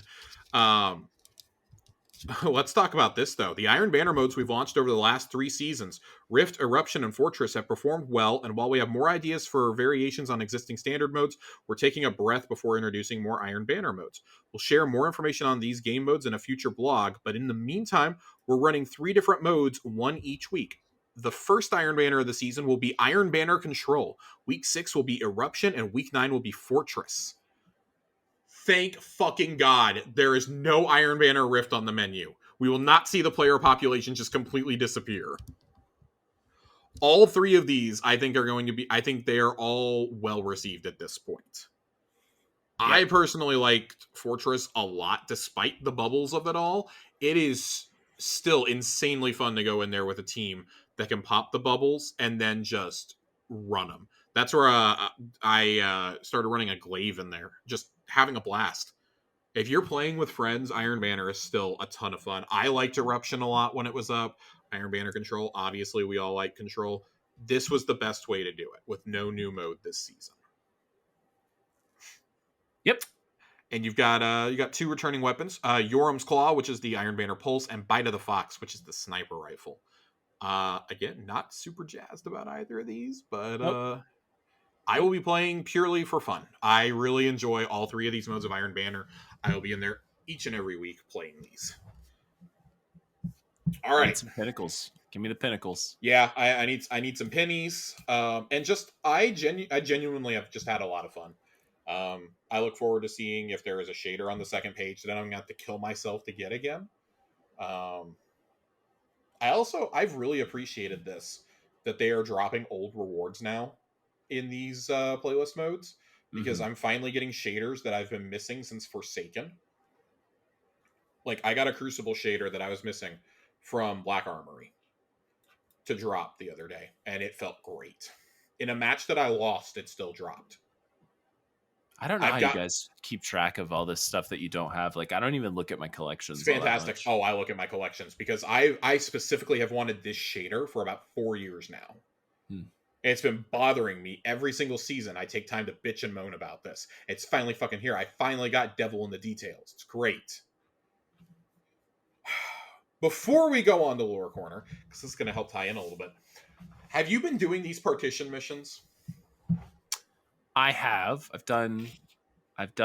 There's only been two, right? Yeah. There's been So, three. There's been three. then I missed one. I There was think. there was one the week that Lightfall came out. There was one last week, and there was one this week. Then I might have missed one.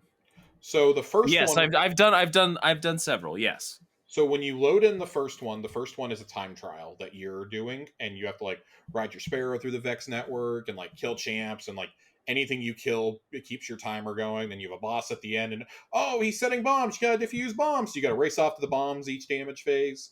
I missed Um, that one. I think that's what I missed. okay, so that was week one, and that was when I loaded in extremely under level. I was like 20 under what you were supposed to be. Loaded in, did it solo, and came out saying, "What the fuck was that?" Um, And then last week's was you storming a Vex Citadel, which I actually thought was kind of cool. And I really thought this week was going to bring it all together. It did not. It gave me the most annoying character in the entire game. Hey, it's me, Sam. Samuel Witwicky, are you Ladies Man 217? That's where this was going, okay? I need Joe here to do his voice. Throw the cube into my chest. Samuel Witwicky, put the cube into my chest. Throw it at me. Throw this glimmer, this Oh my giant god. glimmer I square at was me. like, oh my god. The whole time I was playing that, I just really wanted to be capturing the footage and have Joe commentate on it as Optimus Prime for me. We didn't have time to model an actual character, so we did a giant red ball. Oh my god. Okay, so it gets worse though. Anytime you get close to him, you get launched into the fucking air. The top 10 most infuriating things. I didn't understand if I was supposed to. So when I first loaded into the mission, I was like, oh, okay, this thing is going to keep pushing me forward and I have to stay in front of it, because if I don't stay in front of it, it's going to like kill me. So like for the first two rooms of that mission, I'm like desperately trying to like kill everything as quickly as possible, because I thought I was going to get pushed, like killed if it touched me. Yeah. And then I was like, oh god, here it comes. And then I just get booped up to the ceiling. I'm like, oh, well, that was dumb. I was absolutely infuriated by room number 3, and tossing the cubes straight at the orb, only for it to go straight through him and not count, or to get launched into the abyss, was just... Yeah, I had one go into the abyss, but then it just like magically counted. It did not magically count for me. One of them respawned 6 different times for me. At this point, I'm absolutely swearing up a storm. My cat has slunk off to another room of the apartment because I'm screaming so much. I do not know how I did not wake Chelsea up during this, but I was absolutely infuriated. And this is on top of I couldn't pick it up for the first 2 days this week because there was a glitch not letting you pick it up. I did not have that glitch. I did hear about it though. I was absolutely just beside myself. I'm like, oh my god, I'm fucking done. I'm so annoyed right now. I don't want to do this. And well, I finally finished it. Thank God. And it just like abruptly ends. It just ends. I was like, what was the point of these partition missions then?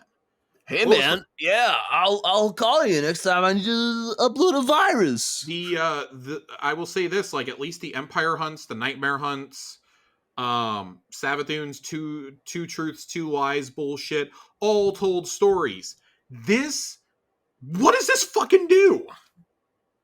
This again feels like something that, hey, this was probably supposed to be like baked in between like campaign missions, and then they're like, well, we got to put Strand in there, and if we put these in there too, like we did the old Empire hunts, they might actually like march on Bungie HQ, so we better not do it. We'll give it to them as a pinnacle every week. There's nothing about the after I'm not going to argue about the actual campaign itself because you guys have talked about that at length, Yes. but there's nothing about these after campaign missions that have fit the supposed theme of this is an action movie, this is an 80s action movie, like everything is gut balls to the wall, you're leading a charge.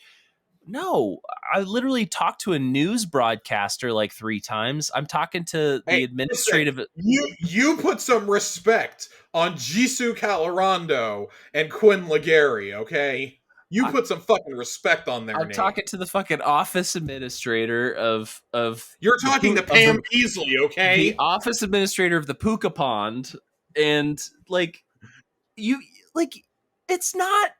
I'm expecting like John Wick, like Lethal Weapon style, like action, and I'm freaking running like go fetch quests for a giant red orb. This isn't what I signed up for. Yeah, I will not disagree with you there. I do think that some of the quests have hit better than others. I actually really enjoyed learning a lot about the Cloud Striders through the quests in the Hall of Heroes. But I do agree they ultimately boil down to fetch quests. Even if, and this is something that Bife had in his critique, like even though the story is lacking, the lore is still so good. You have to do a little bit of reading, but it's still so good. Like the implications are there. I talked about it last week. I love the LMG quest. I absolutely adore the mission you go on at the end where you go back to the Black Garden. Absolutely adore I that mission. agree. That was that mission and the series of missions leading up to that were probably the best. And honestly, some of the better narrative out I of mean, this entire I thing. made the argument that I think that it should be considered as part of the narrative because when we talked about this last week, but you look at the epilogue quests that we've gotten from most of the expansions in Destiny 2. You got Ace of Spades in Forsaken, which was really a goodbye to Cade. It was Cade's final messages to everyone he thought might kill him. There was the Xenophage mission series of missions in Shadowkeep, where Shadowkeep's a super underwhelming expansion, but the stuff all around Eris's trauma and her fire team was done incredibly well, especially Xenophage. Like you literally have Omar Aga and plug him into a machine gun and use him to massacre the hive. It's great. I loved the Parasite The quest. Parasite quest is what I was getting to next. Like they did, Parasite was It was amazing, fantastic. and it served to set up a lot of the shit that Mara is doing now and has Yeah, continued to do. This quest, when I did it, I came out of it saying, "Wow, I actually kind of care about Nimbus now. I actually care a little bit about Nimbus and Rohan's relationship. I understand now why Nimbus reacted kind of the way that he did in that final scene when you unlock the Hall of Heroes. I kind of understand it now. Going back to the Black Garden was awesome. It did begin to answer a couple questions about the Veil. Clearly, that is like the kickoff point for these quests that they're going to have that will be done throughout the year. I like that. That is one thing I think Destiny has continued to do well is the epilogue quests for a lot of these. I mean, even Lament. I mean, look at the Lament quest. I think that did a lot for us understanding about Banshee and Clovis Bray. You know, but those are all quests that I would say, even though they are quote separate and they are exotic quests that take place as epilogues, I consider those to be part of those narratives but because they're so important. you have to give people enough up front that they stay long enough to I, play these amazing. and I'm not disagreeing. I'm not going to get into the campaign. We've I'm spent not trying enough. to. Yeah, Yeah, I know you're not. We spent enough weeks griping about campaign and what we would have changed. I literally in our review, I sat here and was like, here is my pitch for how I would fix the campaign in 5 minutes. Um, right. but I think that this is if we're going to do the critiques and the criticisms, we also have to acknowledge what was done really well. And I I think agree. that particular quest and what it means, especially for veterans of Destiny, vanilla Destiny 1, who remember the real dark times, was Yeah. just a really special moment for me. When I Um, back in my day, we had nothing to do but public events. That's do it. you remember going to websites to find out when public events were going to spawn? I do. I played enough of Destiny 1 that I did do that plenty of times. I vividly remember it, unfortunately. Um, let's let's shift gears just a little bit. We're done with the TWAB. We're done talking about bad missions. We do have some community questions that I want to get to before we do. We're going to switch it up. We're going to talk about community questions before we go into the lore corner. We have a couple this week, not a ton, but we have a couple. If I can get the thread pulled up here. All right, Jiggly Panda 2 asks, since the raid has been completed, what are y'all's final opinions on Lightfall, and how would you rank it compared to other Destiny DLCs? I think you've gotten our full opinions on Lightfall at this point over the last 3 weeks between me, Corey, and Nerd. Dealer obviously gave a lot of his opinions on our raid recap. Where would you slot this in at if we were to rank the major Destiny DLCs? So leave out the little ones like Dark Below and Curse of Osiris, Warmind, all that. If you were to rank it amongst the major releases, where would it be? It's for me. It's a battle for the bottom between Shadowkeep and this. I'll Oof. leave. I won't definitively put it there because obviously we still have a lot of time left and there's a whole year of content available. But the just based on the story itself, the campaign, not necessarily even talking about the raid and all that stuff, I'd put it battling for last place. I would put it below Beyond Light as well. I would say if you were taking the entire package as it exists today into account, where would it rank? Would it go up any higher? Including the raid, the quality of life changes, things like that. Would it go up any higher? I would probably put it above Shadowkeep, but only it is a very small, thin margin so far. All right, but I remain optimistic. I'm gonna respectfully disagree with you. If I had to start at the bottom, Shadowkeep's absolutely in the gutter. Shadowkeep is the most pathetic release that this game's ever had. There is very little redeeming quality there. And it did not get much better over the course of the year either, until Arrivals. It's telling that Arrivals and Dawn are what kind of saves that expansion for me, and I don't think Seasons should save an expansion. Correct.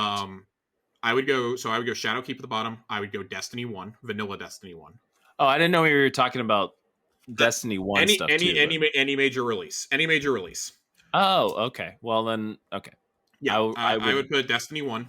I would go... I'd probably go Destiny 2, Vanilla Destiny 2. I would go Beyond Light. And then I would probably... It would be between Lightfall and Rise of Iron for me. We all know my documented hatred of Rise of Iron. It would be between this and Rise of Iron. I think it's a very middle-of-the-road DLC. The quality of life changes definitely do a lot of the heavy lifting here. But as I've made it clear, I really enjoy the raid. I enjoy the big events on the Amuna. I think the Lost Sectors are awesome. I like the changes they've done to the strikes. The new strike is awesome. Like everything outside of the campaign is actually really, really good. It's just the campaign drags it down in such a way that like I'm not even like mad about it. It's just like it's more of like a disappointed parent almost. It's like I know you're better than this. I know you're better than another 6 months, and it could have been incredibly stellar. And so, yeah, let's. Yeah. I mean, and then of course, like I don't need to go into what the top DLCs are. You've heard us say it a million times. It's Witch Queen, Forsaken, and Taken King. The end. Put those in whatever order you want. You're right. No matter what your order is, you're right. I would say that is something. You know, you, me, and Joe were talking about this yesterday morning.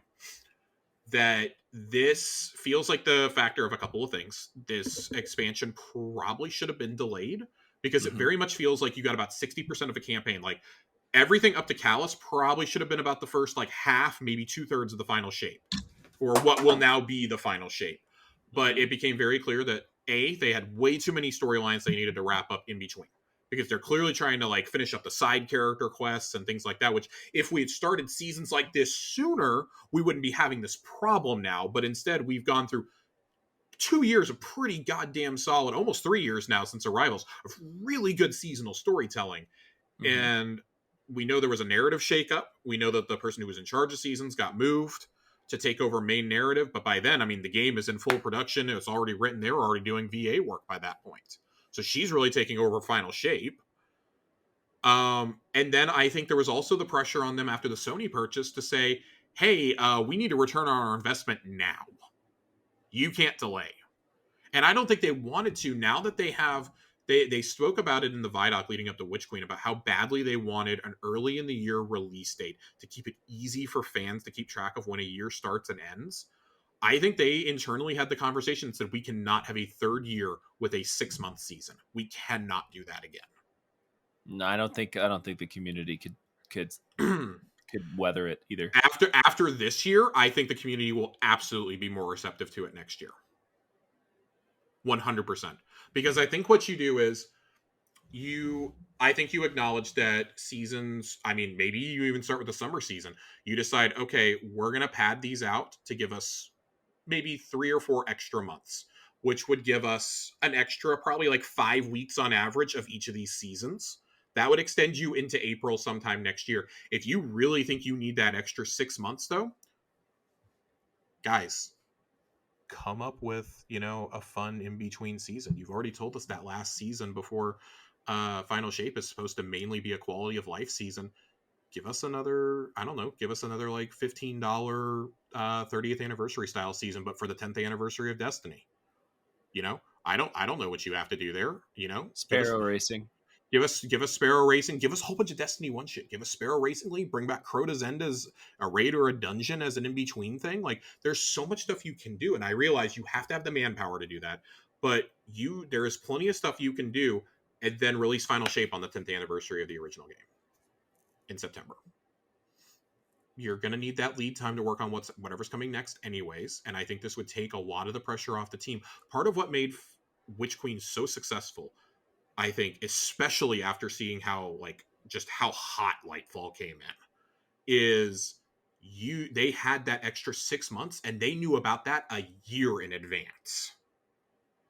They told us in the weeks after Beyond Light, when we got or not weeks after, the season right after Beyond Light, the day season that The Chosen came out. I remember you, me, and Joe were all in a chat together reading the state of the game from Joe Blackburn, and we were shocked that they preemptively said, hey, we've had delays the last 2 years. We want to give our team more than enough time. We're bumping Witch Queen to next February. Right off the bat, we're not even going to attempt to make a September release or a November release. And we applauded that. We were like, good. And the result was the most polished release that Bungie has put out since Halo 3. Agree. Yeah. You have to do that for Final Shape. They can't mess it up. No. I mean, I think for a lot of us, kind of whether or not we continue with this game after whatever the Light and Dark saga ends is going to heavily depend upon how this saga ends. And if it ends kind of in a similar way that Lightfall has gone, I probably will not be I will not be continuing. So I won't even go. It's not a threat, but I'm not even gonna go down that road. I would say that I think for a lot of us, especially those of us who are older, and you're several years older than me, several, whatever. But like people like you and Joe and Corey and Johnny, who are a few years older than me, even. I think that Final Shape is kind of going to be the jumping off point for a lot of people. It's okay. I've spent 10 years playing this. I mean, Corey and I have talked about that. We talked about this on episode 100. When we started playing Destiny, we were at completely different points in our lives. He hadn't met his wife yet. I was getting my legs fixed. Like, I had just had major ankle surgery and was laid up in bed. I was 22 when Destiny 1 came out. I was in college changing my major for a third time at that point. Like, my life has changed exponentially since then, and largely for the better. But a lot of us have, there have been people who have been married and divorced in that time who did not have kids and now have like 3 or 4. There's a lot of growing that we've all done. I mean, you were what, like mid late 20s when Destiny 1 came out? I didn't even have kids yet, and I have 5 children. Yeah, now you're almost fielding a flag football team. Yeah. You I mean, I'm trying. You have a basketball team. I have a fire team now. I have a raid team. You really do. Whether or not I take this raid team into Destiny after Final Shape will determine how Final Shape is. That's standard, Bungie. That's it. Flag in the ground. Let's see. Yeah, and I think Bungie kind of knows it's the stake, but I would also say that at the same time, I think they know that a lot of longtime players will walk away regardless of how good it is, just because it's such a time sink. MMO games are a time sink, and the older you get, you have to budget your time a lot different. You have kids, you have relationships, you're married, or you have a partner and things like that. Like, you have careers. I say this to Joe all the time when we talk, but it's so hard to decide how to spend my free time when it comes to media these days. Mm-hmm. That if something has to go, the ongoing game is going to be the thing that goes eventually. And as much as I love this universe, it may get to a point where I'm just keeping up with it through like Buy for Mylan videos, honestly. As you say that, but as we sit here, depriving ourselves of social interaction of other media to sit True. here and talk about a game It's true. that we I sit that here we and say literally that spend all day as I playing host a anyway. fucking podcast. I say that as I host a fucking podcast. All right, we're moving on to our next question. Tiger Jesus 64. Do you think the commendation score will not matter in a year or two since we will all We covered naturally have this. high Yeah. scores? Yeah, we've covered this. They don't matter now. They won't matter 2 years from now. No, it's trash. Ronnie asks, how would you look at Strand? For example, arc, in and out quickly, so speed. Void, survivability, solar, DPS and big booms, stasis, ad clear. Um, I would say Strand is probably the mobility class.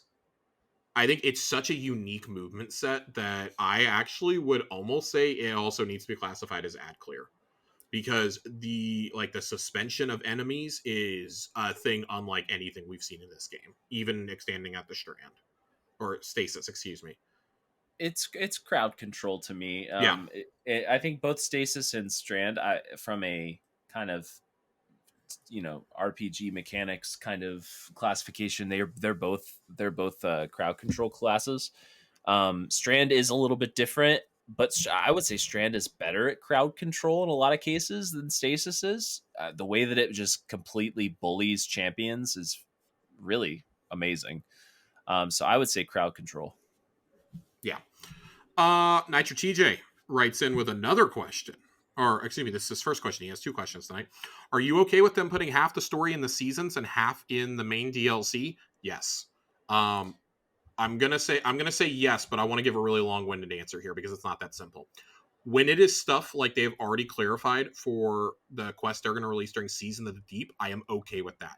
I am not okay with stuff that needed to be in a DLC being in seasons. The seasonal stories should and largely have done this since we got to Arrivals. They've kind of followed a pattern of the first season or two is pretty relevant to the DLC or to threads that are laid out in the DLC, and then everything else, even starting in that season, is building to your next big expansion. It's like this big crescendo. That's why we talk about these end seasons, Arrivals and Lost and Seraph, and what those mean for what comes after. But even you look back to last year, Season of the Haunted was so important to set up. We had to have the events of Haunted, and specifically with Callus and Keitel, to set up what we do here. I just wish that the final product had reflected that more. But Defiance is already starting this is us going on the warpath. This is us kind of doing things independent of the Vanguard because they're not doing anything anyways. This is us striking out with Mara and with non-light bearers to all come together as this army. Keitel is helping out on Neomuna. It falls to Mithrax and Mara to help out on Earth. And I think these are so important storylines to do. You cannot service all these characters and storylines in one DLC. This is the stuff I'm okay with being expanded upon, but things that they have promised, like the nature of the Veil and the Witness's backstory, I am okay with being supplementary quests if they are free to people who own the base DLC. That is fine with me. I feel like I'll give a short answer. I'm fine with them putting narrative story content that moves the DLC kind of topics forward in seasons, as long as I don't have to think about it. Like, I just want to see the story unfold. I want to enjoy it. I don't want to feel left. I don't want to feel like there's a gap or a loss in some of the information. So I'm okay with it as long as it all just flows very well together. Yeah. And so far, I mean, we'll see. It's still early, but we'll see. Yeah, this is going to be something different that they haven't done before. So the closest we got was the little Strand quest, or Stasis quest that we got. But even that was just Anna and Elsie's relationship in the Dark Future lore book, which the community seems to largely hate anyways. Zal writes in, not sure if this has been asked before, but do you have any meaning behind your online gamer tag? I don't. I don't either. I needed to come up with something really quickly whenever I was starting my sort of streamer career. But my previous gamer tag it had like an inside joke with one of my roommates at the time, but this one really doesn't have one now, unfortunately. No, mine doesn't either. Mine's just been around forever, and at this point, I need to change it. I've changed my Bungie name. I need to change my actual like Xbox gamer tag. Don't really have a meaning behind it anymore. I loved Halo, so I had to work 117 in there somewhere. And when I was 13, I thought it was funny to talk about cakes. So that's where all that came from. Nothing really enlightening. Zhao also asked a non-Destiny related question. What are 3 of your favorite types of chips? I feel like we could have a whole episode on this. I feel like we could too. I'll rapid answer. Garden salsa sun chips, baked barbecue lays, and I'm gonna go. It's not a chip per se. I am going to go tavern style pretzels. You see, I don't know what tavern style pretzels are. They're like the thicker pretzels. They're probably like sourdough in a lot of Are places. they sticks? Or are they No, they're the thick rounds. The thick rounds. Okay. All right, I love those. I love those things. In order, lowest to highest. I like just a really good in-house made tortilla chip. Yep. You gotta have a good dip with it. Sour cream and onion. Ruffles, not Lay's. Yep. And number 1, spicy sweet chili Doritos. I have never been able to like Doritos in my life. Doritos actually, like the smell of them actually bothers me. Have you ever had spicy sweet chili though? No, because the smell of any Dorito has literally made me want to vomit. I mean, it smells like every other chip. Why does that? Nope. I think it's the corn chip of it all. I don't know, but specifically Doritos and what's the other thing? Bugles. Bugles make me sick to my stomach the second I start. Chelsea loves Bugles, and I won't let her have them in the house. I told her she has to eat them at work or in her car because literally she thought I was joking. She brought them into the apartment, opened them up, and I immediately went to the bathroom and started throwing up for the next 20 minutes. The thing about Bugles, and it's probably the same for a lot of chips. They just look like they were a paste at one point, like in the way that they sort of disintegrate in your mouth. I tried eating Bugles once as a child. It made me sick, and the smell has made me sick ever since. They are fun to put on your fingers, though. I will say that. She also tried doing that, and that made me go back to the bathroom. So Bugles are banned in my home. And then TJ has one final question. Am I able to farm Trials Ingrams from losing, or do I have to win? I only need 6 for the Warlock chest and helmet, but I don't want to try my ass off for 1 win. You can, in fact, lose your way to them, but you're going to have to win some rounds in order to do that. And it's going to be a long, painful process. You are better off just winning some rounds. You will get there eventually. Just get good, TJ, right? Just get good. I won't go that far, but no, it is... You can get those 6 Ingrams pretty quickly. Those 6 Ingrams are very easy to get. You do have to get the multiplier going, though. So the more rounds... For what it's worth, I will end up losing my way to all Engrams I get this season, I'm sure. So yeah, you have to get some sort of rep going. I would recommend waiting for a double rep weekend and then going in and doing it just to make it faster on you. But you do need to win some matches. Or rounds. They don't have to be all in the same one. They stack up to 20, and on double XP, even losing, you're going to be leveling up quickly. That would be my suggestion. But yes, you do have to win at least a little bit to get those Trials Ingrams. I mean, it's basically endgame PvP for what it is. For better or worse. So you're gonna have to try just a little bit. Not a lot, just a little. All right, nerd. We've got some lore corner to get to. Yay, let's do it. We got a little bit of lore. We got a little bit of lore behind Strand tonight. These are the Strand logs that you can get from, leveling up your Strand abilities and whatnot through your triumphs. Strand log 1. But there is no point in lingering on my restriction from frontline efforts. Rather, I am dedicating my efforts to the understanding of this peculiar force the Guardian has stumbled into. It is unknown to our local hosts, so they have been of limited help. Green energy returns few helpful results in accessible Vanguard databases. There are some limited notes on weapons of sorrow, of course, and Hive Magic have a distinct yellowish green hue. The quality of the visible effect is different, as is naturally the effect. But all the same, it is not a power of the light. Their ghost was certain about that. To sum up what is known, the power manifests when a specific symbol set, green, thread or strings, knots. It is worth noting that there never seems to be a single thread, but rather a collection of them, whether in parallel or in a tangle. This power carries an impressive capacity for destruction, but causes a sort of rebound or exhaustion, the nature of which is not fully clear. It has not yet appeared lethal to the self, but it is being wielded by a guardian fully empowered. Lethality means little in that context if it does not strike the ghost as well, which this does not. The guardian is the only one who has wielded this power to date. One sample is insufficient to draw full conclusions about the capacity required in a wielder. We certainly know by now that no existing power of light is required to use a power of darkness, only willingness to participate in the required rituals. The Guardian reported a sense of connection, a perception of the greater whole. I include this as relevant, more likely related to the concept of multiple strings. We do not yet know enough. The enemies here on Neptune have put significant effort into inhibiting known paracausal powers. This new one may be precisely what is needed to gain an upper hand and keep it. Something uncontrolled and unknown, the nature of which is not fully understood, is unwise to wield indiscriminately. I could return to some place the source of this energy has been reported and seek to touch it myself, but I hesitate. I do not know why. Practical study via the Guardian first. On ontological and paracausal study once the current trouble has been dealt with. So this is musings from Osiris. Just basically kind of expressing concern for us. He is totally willing to use us as a guinea pig. Notice he is hesitant to go try and use it himself. But he's like, you got a ghost, you're fine. This shows that like for the first time he's actually like a little afraid because he doesn't have Segura there. We see it in the campaign and in the post campaign when they put Segura's shell in the Hall of Heroes.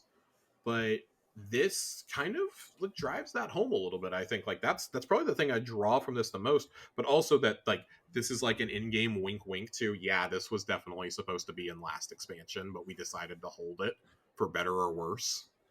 It was definitely for better, by the way. Strand log 2. We're calling this power Strand. The threads of the world as it is woven, if the conscious universe could be considered to be a tapestry. Further analysis and data have suggested the wielder of Strand begins to see, simply put, connections between allies and enemies. It is a force that is always present, but wells to the surface more strongly in certain locations. Perhaps places many people think about or where many beings have passed by. We should analyze those sources in concert with the Cloud Strider. They may be able to provide more useful locational context. The true power of Strand lies not in the fact of the connection alone, but in the way such a power allows the manipulation of those connections to make them something physical and help pull on it, or break it, or tie it into a knot, or unravel it entirely. Strand is not without danger, although that should not be unusual to the Guardian.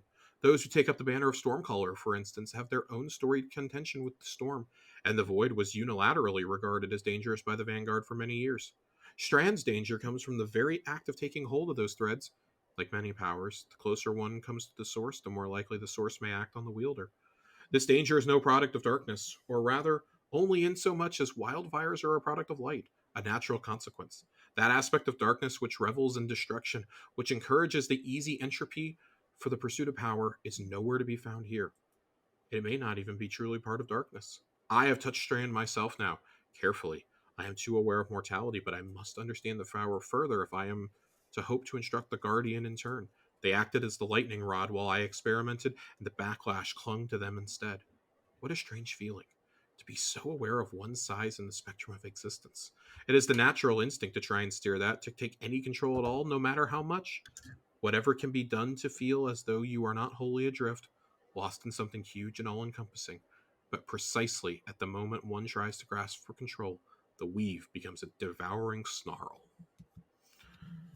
So I don't know if there's necessarily a ton of ruminations here that we hadn't really picked up on in the campaign. Kind of expands a little bit more of Osiris's crankiness, I think, and his, push towards you using it, so to speak, because the campaign definitely can feel like he's really shoving this on you, even though we clearly see him having the power after his little training montage with you.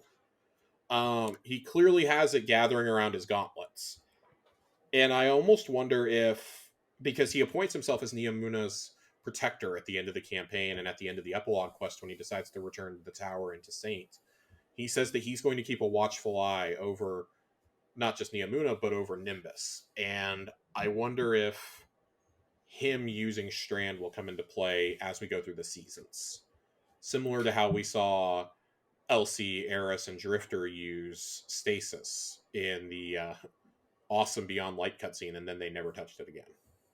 Man, they really missed an opportunity with that God, do you remember how cool that scene was when we saw it for the first time? We were like, oh my God. And then nothing. Two reflections on what you were just reading. One, your tone of voice was completely wrong. You needed to shout it at us the entire time. You have to master Strand, Guardian. There we go. Running out of time.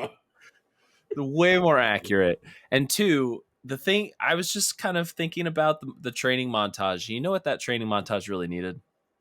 It needed some Stan Bush. I fucking hate you. You got the Strand. You're done. You got the power. Yeah. We're done. They all jump and put their arms in the sky. Yeah. Freeze frame, and that's the end. I quit. I hate. Close the podcast right there. That's the end. Tidal is just staring at you from just barely inside the frame. I hate humans. Pretty much. I should have let them die. With that, we're going to go ahead and get on out of here. This episode's gone on long enough. I want to thank everybody for listening to Tower Casuals tonight. And if you're not already there, come join the Discord. We've got a lot of shit going on. Lots of good shit. We got we've got lots of raid signups. We got some PvP signups going, dungeons, people teaching raids. I think 3 different raid runs scheduled for this week. We've got an Among Us night scheduled. Lots of stuff. Come join. Yeah, lots of stuff. Come join. Nerd's been doing a great job at making our Discord an awesome space for everybody to come in, hang out, and have a good time. You know what would really be awesome, Josh? What? If you could come join the legit Riven run that we have set up for the 30th. I can't. That's a Thursday. We could do it on stream. No, I'm good. Or on you could record the podcast while we're doing legit Riven. I'm good. Someday. Nerd, do you have any self-promotion? No. Come to the Discord, say hi, come play the game. That's it. Come join the Tower Casuals Discord and harass Nerd. Ronnie does it every day. It's great. You can find me on Twitter and in the Discord at Josh_Finn, 2 N's. I'm probably just going to be depressed and down in the dumps about Texas weather and about the state of the Mavericks. But hey, Corey, if you're listening to this, the Browns are horrible. The Browns are, in fact, horrible. And you lost Jacoby Brissett, which is the one respectable quarterback you had on your roster. But I want to thank everybody for listening to this episode of Tower Casuals, and we will see you Starside. Thank you, Guardians. Bye.